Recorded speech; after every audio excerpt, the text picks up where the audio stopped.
Salam bertemu kembali sahabat Ayo Paham. Pada sesi ini saya akan menjelaskan soal-soal yang berhubungan dengan kedudukan titik, garis, dan bidang pada bangun ruang. Kita langsung ke soal berikut. Diketahui limas peraturan TABC, D, dan ABCD adalah bentuk persegi panjang, di mana AB sama dengan 24, BC 18, BC sama dengan TA sama dengan TB sama dengan TD sama dengan 17. Ditanya jarak T terhadap ABCD. Nah, perhatikan di sini T, yang jarak T terhadap bidang alas, berarti bidang alas itu berarti bidang yang kuning. Berarti definisi jarak adalah proyeksi tegak lurus dari titik tersebut ke bidang. Berarti karena T itu adalah puncak, maka kalau dia ke alas tegak lurus berarti dia itu adalah tinggi, maka garis tingginya adalah TR. Garis tingginya adalah TR. Maka yang kita cari adalah panjang TR. Sehingga TR ini ke sini tegak lurus, ke sini tegak lurus. Maka sekarang untuk mempermudah, kita akan cari TR melalui segitiga TCR. Melalui segitiga TCR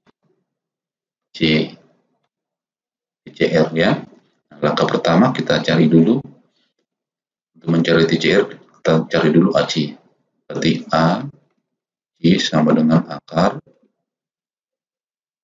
24 kuadrat tambah 18 kuadrat. Ini sama dengan 24 kuadrat 576 tambah 324. Ini sama dengan akar 900. Ini sama dengan 30. Jadi panjang AC sama dengan 30. Perhatikan ini panjangnya sama. Karena AC sama dengan 30 dan R adalah tengah AC, maka RC-nya ini adalah 15. Maka ini adalah 15. Maka sekarang jarak T ke bidang alas yaitu TR sama dengan akar dari 17 kuadrat dikurang 15 kuadrat sama dengan akar dari 289, 17 kuadrat dikurang 225. Sama dengan akar dari 64 sama dengan 8 cm. Jadi jawabannya adalah 8 cm. Soal berikutnya, pada limas segi empat tegak ABCD diketahui AB sama dengan BC sama dengan CD sama dengan AD sama dengan 10 cm. Misalkan TI adalah 8 cm adalah tinggi limas. Perhatikan, karena TE adalah tinggi limas, maka TE tegak lurus, maka TE ini tegak lurus ke bidang alas. Akibatnya karena TE tegak lurus ke bidang alas, maka semua garis yang ada di alas tegak lurus ke TE. Maka dengan kata lain, EB tegak lurus ke TE, sehingga jarak B ke TE adalah panjang EB. Jadi jarak B ke TE adalah panjang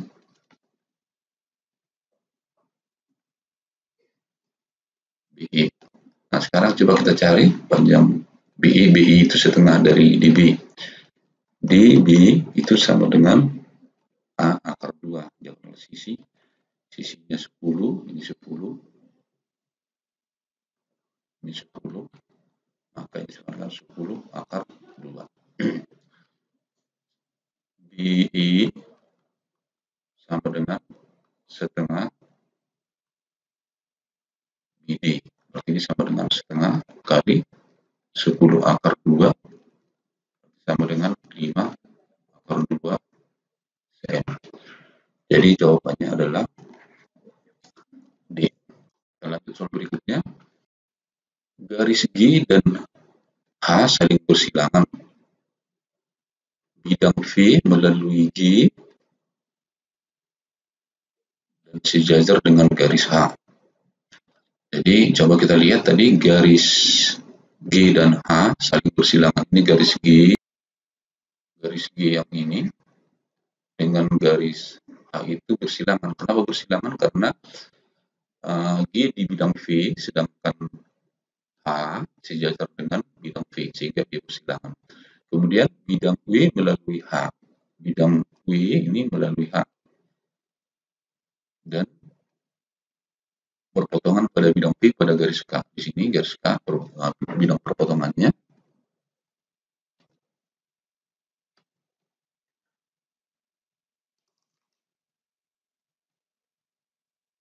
Sehingga pernyataan berikut yang benar adalah, coba kita cek ya, K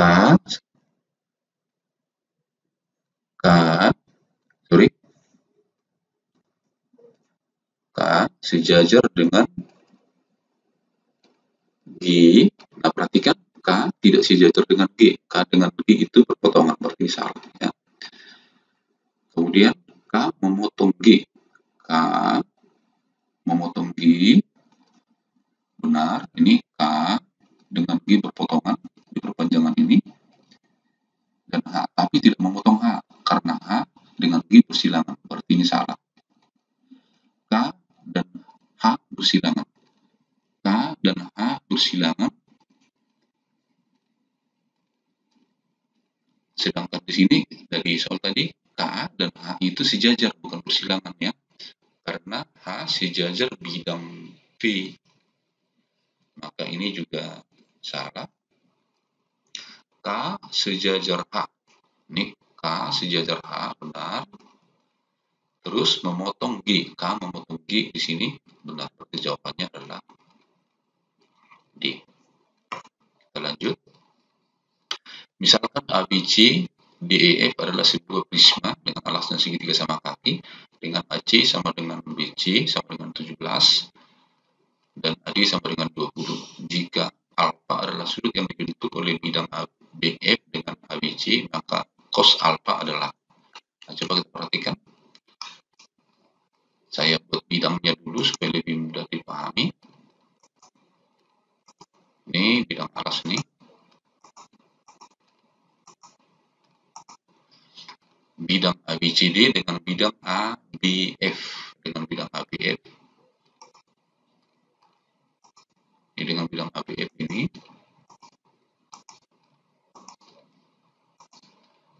Nah, sekarang membentuk sudut. Sudut yang dibentuk adalah, coba kita lihat cara melihatnya, cara melihat sudut yang dibentuk.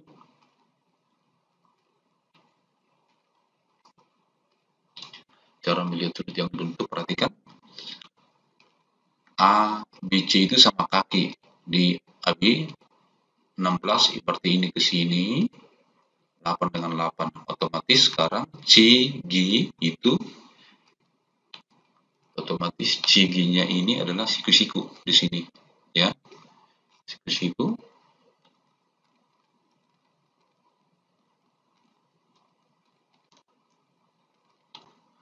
Siku-siku di sini.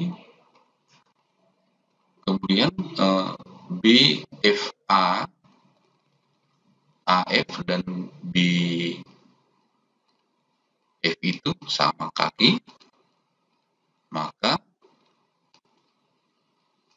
BG dan GA itu juga sama panjang, maka otomatis F dengan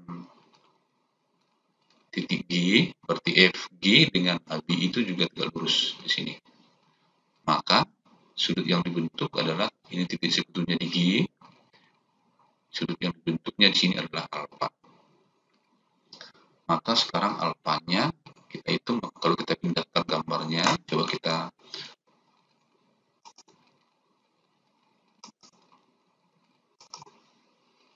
buat gambar yang lebih mudah contohnya ini saya buat. Nah, ini sekarang ya. Sehingga panjang FC sama dengan DA ini seperti di sini 20.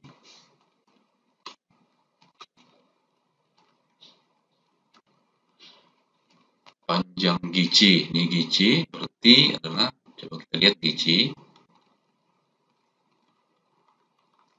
akar dari 17 kuadrat ini 17 kuadrat dikurang 8 kuadrat. 8 kuadrat ini berarti ini sama dengan 289 dikurang 64 sama dengan akar dari 225, berarti ini sama dengan 15, maka GC-nya ini 15. Panjang GF di sini siku, berarti GF-nya dengan 20 kuadrat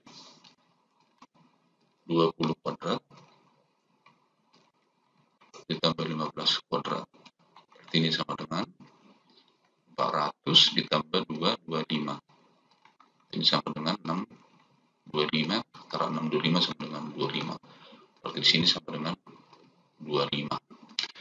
Di sini tadi alfanya, yang ditanya adalah cos, berarti saya perbesar, ditanya tadi cos, maka buat di sini cos alfa sama dengan cos alfa, berarti GC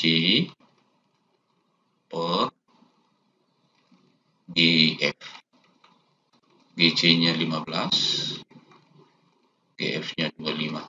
Sama-sama kita bagi 5, berarti ini 3, bagi 5 ini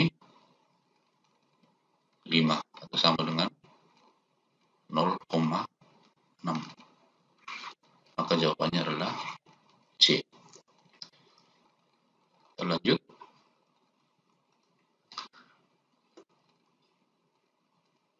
Bidang V dan bidang W berpotongan. Lihat ini bidang V dan bidang W.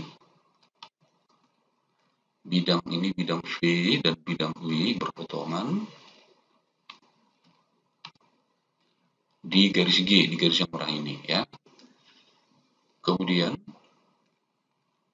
bidang U tegak lurus dengan garis G. Ini bidang U yang ini tegak lurus dengan garis ini di titik ini. Maka perhatikan, jika satu garis tegak lurus bidang, maka semua garis dalam bidang U tegak lurus pada bidang G, sehingga garis yang ini tegak lurus kepada V juga, garis yang ini, saya ulangi, garis yang ini tegak lurus kepada G, garis yang ini juga tegak lurus kepada G. Akibatnya bidang V, bidang W, dan bidang U masing-masing tegak lurus di titik persekutuan ketiga garis ini. Sehingga dapat kita simpulkan, coba perhatikan, bidang V dan bidang U, bidang V dan bidang U adalah tegak lurus, ini benar. Bidang W dan bidang U, ini bidang W dan bidang U tegak lurus, ini benar. Garis potong bidang U dengan bidang V, ini bidang U dengan bidang V, bidang U dengan bidang V berarti di sini adalah tegak lurus terhadap garis G. Di sini sudah jelas ya, karena G tegak lurus pada bidang U, maka semua garis di U yang ini adalah tegak lurus terhadap G, maka itu benar. Garis potong bidang U dan bidang W, bidang U dan bidang W di sini tegak lurus terhadap garis G. Itu tadi akibat dari garis G tegak lurus U, maka semua garis yang ada pada U ini, bidang U ini pasti tegak lurus kepada G, termasuk ini sama ini, sehingga ini benar. Maka otomatis jawabannya adalah E ya.